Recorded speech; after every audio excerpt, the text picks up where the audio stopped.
네, 이번 세 번째 시간인데요. 네, 이번 시간에는 부동산 가격 예측을 MLP로 이용해서 한번 실습을 해보도록 하겠습니다. 네, 일단 부동산 가격을 예측하기 위해서 부동산 가격에 해당하는 데이터를 로딩을 해서 기존에 우리 두 번째 실습했던 것과 비슷하게 모델을 구성하고 학습을 시켜서 평가하는 것까지 해보도록 하겠습니다. 먼저 임포트 모듈이라고 해서 우리가 필요한 패키지를 가지고 와야겠죠. 그래서 넘피가 이제 데이터 전처리 하거나 할 때 많이 쓰이는 패키지라서 넘피를 가지고 오되 주로 사용하는 거는 줄여서 MP라고 우리가 쓰겠다. 그리고 맵플랫 라이브러리라고 해서 파이플랫에서 PLT로 우리가 쓰겠다라고 되어 있고요. 그 다음에 텐서플로우 케라스 모델스로 해서 시퀀셜이라는 클래스를 쓰기 위해서 임포트를 했고요. 그리고 레이어에는 기초적인 레이어, 그리고 유틸의 플랫 모델은 이제 모델을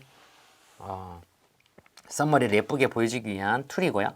그 다음에 부동산 가격에 해당하는 데이터셋은 케라스에서 제공해주는 데이터세트가 있습니다. 그래서 이거를 보스턴에서 하우징 데이터셋을 가져오게끔 그렇게 설정을 했습니다.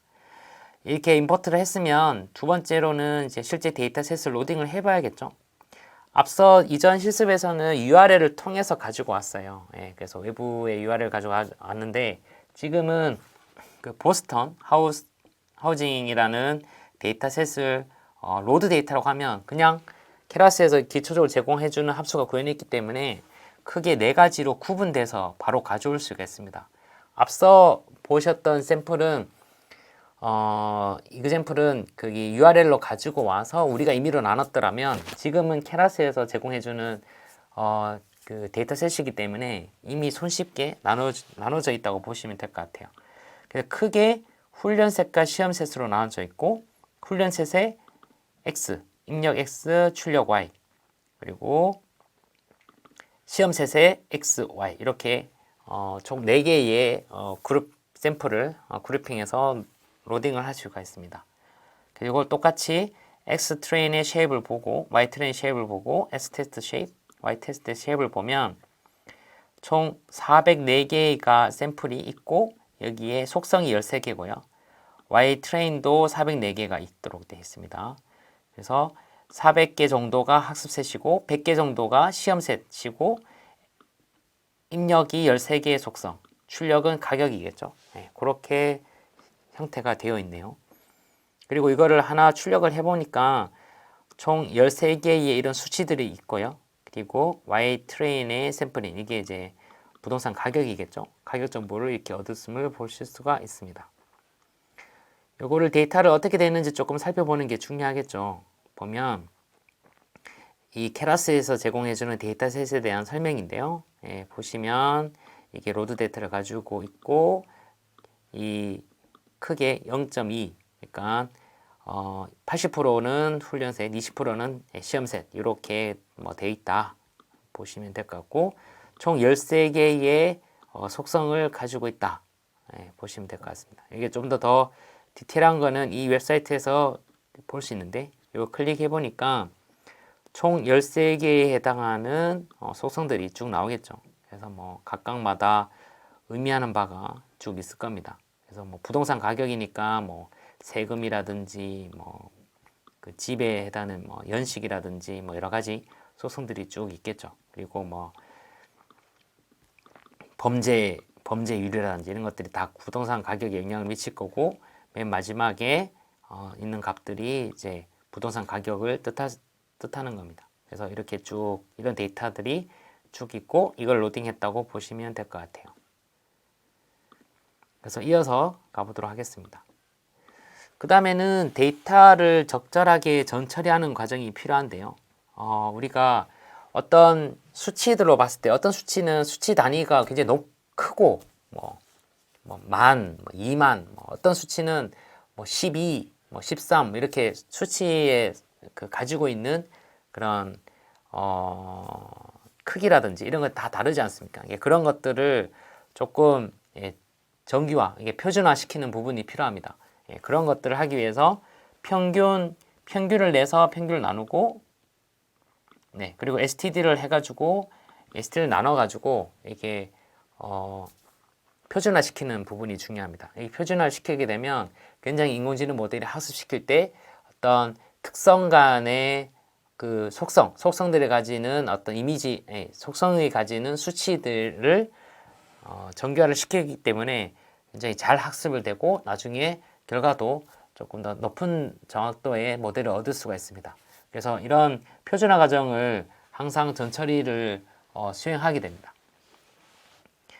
그래서 이걸 수행하고 나면요, 데이터가 바뀝니다. 데이터가 이제 좀 바뀌게 되고, 그 다음에 모델을 지정을 하겠죠. 디파인을 하게 되면 우리가 모델에서 시퀀셜이라고 하고 여기에 덴스 레이어를 총 3개를 추가를 했습니다.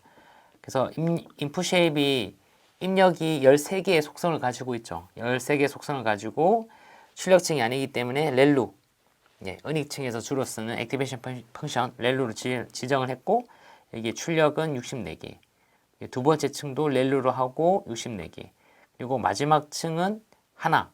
그리고 액티베이션을 지정 안 하면 리니어가 기본 옵션입니다. 리니어는 그냥 수치가 나오도록 되어 있어요.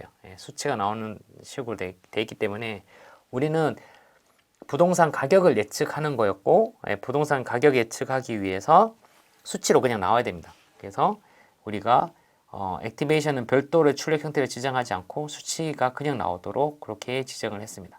그리고 모델이라는 걸 만들고, 이 모델을 컴파일할 때, 컴파일은 네트워크를 학습하기 위한 준비를 만드는 거죠.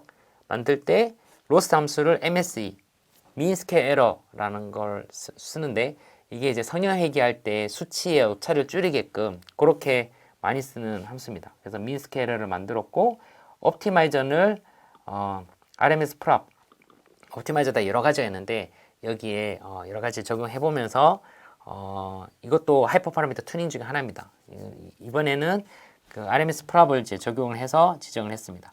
그리고 매트릭으로는 우리가 MA를 살펴보겠다라고 mean absolute error를 보겠다라고 지정을 했습니다.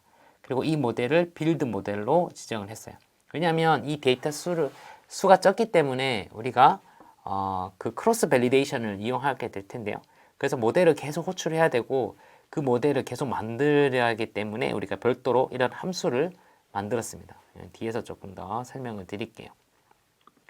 그래서 빌드 모델이라고 하면 모델이 하나 만들어지고 이 모델을 출력해라 라고 하면 이렇게 13개 입력해서 64개 나오고 64개 입력해서 64개 나오고 또 64개 입력해서 하나가 나오고 이런 식으로 나오겠죠. 그리고 이걸 이제 학습을 시키는 겁니다.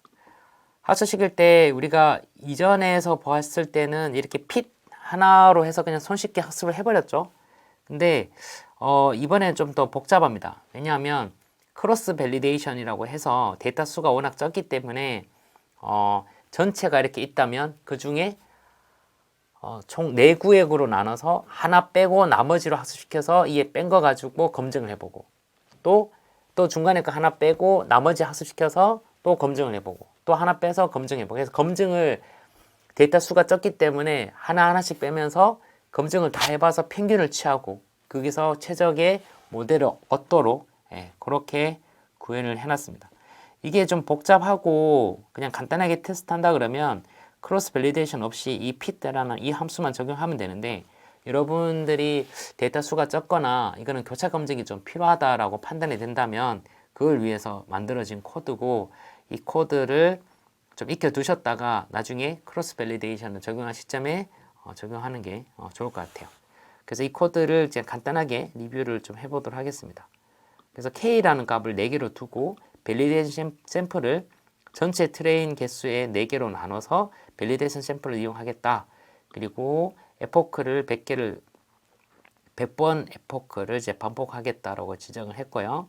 그리고 전체 스코어, 그리고 전체 로스의 히스토리, 전체 MAE의 히스토리, 전체의 밸리데이션 로스의 히스토리, 그리고 전체 밸리데이션 MAE의 히스토리 해서 히스토리를 쭉 저장하도록 되어 있습니다. 왜냐하면 매번 교차 검증할 때마다 새롭게 이제 결과가 나올 텐데 그걸 임시로 저장해놨다가 나중에 평균을 구하기 위해서 얘네들을 이제 다 저장을 한다고 보시면 될 것 같아요.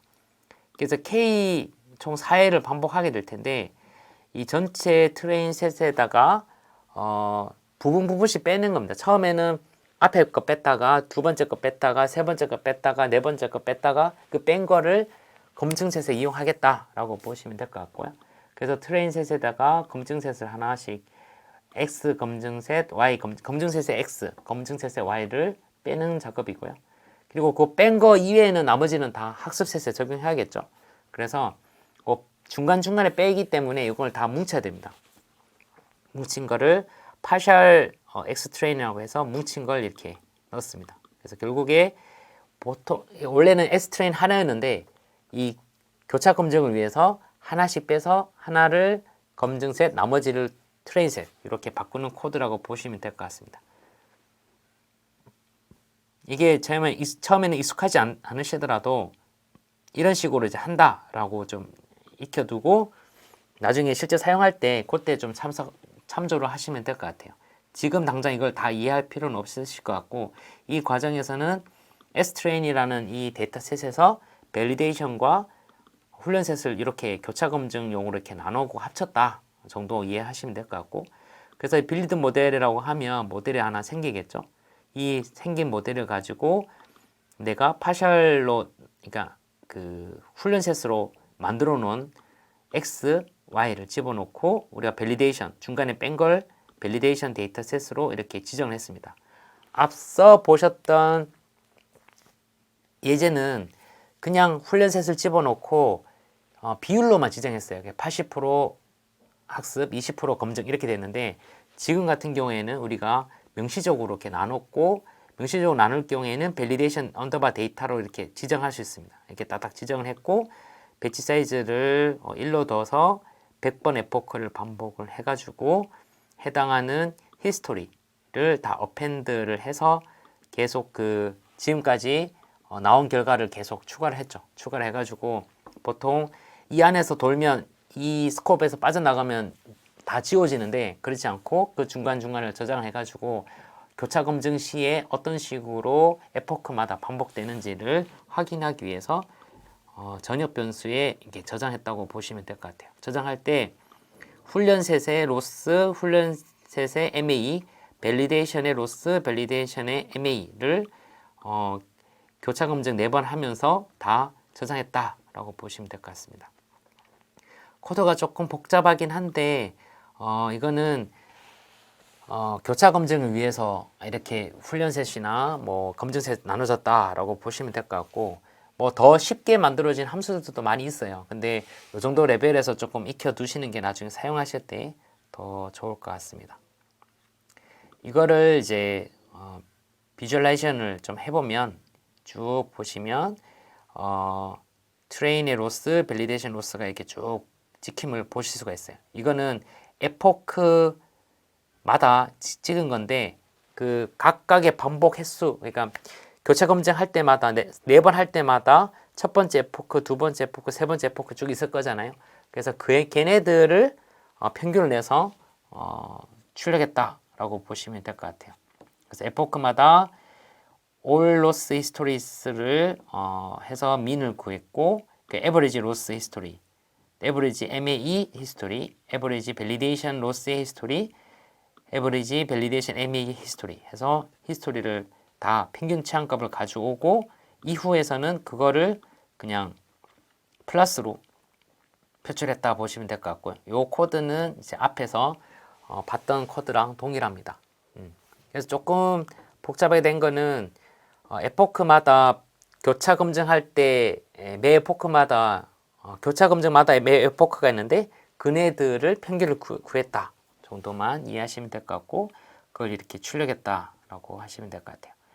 이렇게 이렇게 해서 학습이 되고 교차 검증했더니 뭐 별 이상이 없더라라고 하면 최종적으로 우리가 평가를 해봐야겠죠. 평가를 할 때 빌드 모델을 해서 모델을 얻고 난 다음에 이 모델을 이제 최종적으로 S트레인 가지고 S트레인, Y트레인 가지고 쭉 다 학습을 시키는 거죠. 학습시켜서 배치 사이즈 16에 에포크 80 정도로 더 가지고 위에서 이제 보고 이 정도면 충분하다라는 거를 이 그래프를 통해서 이제 아는 거죠. 그러니까 알고 난 다음에 적절하게 해서 평가를 해봤더니 이 모델에 대해서 MAE mean average mean absolute error가 2.8이다 라고 하게 되고 또 로스 값을 또 이제 18.24 이렇게 우리가 얻게 됩니다. 이렇게 하게 되면 이 모델의 성능이 이 정도로 가진다 라고 보시면 될 것 같아요.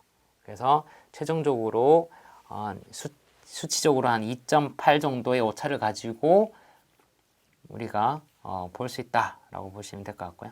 그리고 얘를 prediction을 하게 되면 우리가 임의로 수치를 입력하죠. 임의로 수치를 해서 이 부동산이 가지고 있는 총 몇 개죠? 우리가 총 13개, 13개의 속성들을 쭉 입력해서 여기에 민이랑 std로 나눠서 모델에 입력했더니 그 결과가 나오고 그 결과를 출력했더니 15.16 정도로 부동산 가격이 예측됨을 보실 수가 있습니다. 네. 그래서 이와 같이 부동산 예측도 제 간단한 MEP 모델로 우리가 실습을 해봤습니다. 요약을 해보면 필요한 패키지를 로딩을 했고요. 여기에 넘피라든지 매플라 라이브러리라든지 로딩을 했고 또 케라스의 시퀀셜, 댄스, 플랫 모델, 보스턴 하우징 이런 데이터셋에 필요한 패키지를 로딩을 했고 데이터셋을 보스턴 하우징의 로드 데이터 이미 케라스에서 제공해주는 데이터셋을 로딩할 때 크게 두 가지 쌍을 가지고 오게 되고 첫 번째 쌍에는 트레인 쌍, 두 번째는 시험 쌍인데 트레인 쌍도 문제와 정답 해서 총 4가지 그룹 샘플을 가져오게 되고 그걸 출력을 해봤고요. 그리고 필요한 전처리를 수행을 했습니다. 전처리를 수행을 했고 그 다음에 빌드 모델로 해서 우리가 간단하게 3층짜리 MLP를 지정을 했고 시퀀셜에서 모델을 가지고 왔고요. 이 모델을 컴파일을 할 때 옵티마이저랑 로스 이게 수치 예측에 적합하게끔 네트워크의 출력층과 그에 맞게끔 옵티마이저나 로스 값을 지정을 했고 모델을 반환하는 그런 함수를 지정했습니다. 그래서 그 모델을 출력을 해봤더니 이런 식으로 이제 요약이 됐고요. 학습시킬 때 다른 예제와 다르게 조금 복잡하게 학습을 시켰는데 그 이유는 데이터셋이 적기 때문에 크로스 밸리데이션을 적용하게 됐고 여기에 밸리데이션을 총 4개의 밸리데이션으로 해서 에포크 100 그 스코어를 쭉 찍었고 4개를 가지고 4번을 이제 크로스 밸리데이션 하기 위해서 전체 트레인 셋에 하나를 검증셋을 빼고 나머지를 학습할 때 쓰고 하고 모델을 검증을 하고 또 그 다음 턴에 이 훈련 셋에 두 번째를 이제 밸리데이션 빼고 나머지를 학습시키고 또 평가를 하고 세 번째, 네 번째 이런 식으로 쭉 진행했다고 보시면 될 것 같아요. 하고 할 때마다 그 안에 있는 히스토리 값을 이제 쭉 저장을 했고 나중에 이 비주얼라이제이션을 해서 학습한 거를 이런 식으로 표출했고 이 표출한 결과를 보고 우리가 오버피팅 일어나기 전에 해당하는 에포크나 이런 수치를 우리가 얻고 난 다음에 전체 트레인 셋에 대해서 한 번 더 학습을 하는 거죠. 이때는 검증 없이 학습을 바로 수행을 했고요. 배치 사이즈 16과 에포크 80 정도가 우리가 적당하다고 판단을 했고 적용을 한 다음에 시험셋 가지고 평가를 했더니 이런 수치를 얻었습니다. 그 다음에 나중에 사용할 때는 실제적으로 X의 속성값을 집어넣고 내가 지정했던 전처리를 똑같이 수행해야 됩니다. 학습할 때 수행했던 전처리라면 나중에 인퍼런스 우리가 추론 나중에 사용할 때도 똑같이 전처리를 수행을 해줘야 입력 레벨이 이제 동일하기 때문에 동일한 출력이 나오다고 보시면 될 것 같아요. 그래서 민으로 빼서 std로 나눈 다음에 그 값을 프리딕트 했더니 결과가 나왔고 부동산 가격이 예측이 되었습니다. 네. 이렇게 세 번째 예제도 이렇게 같이 살펴봤습니다.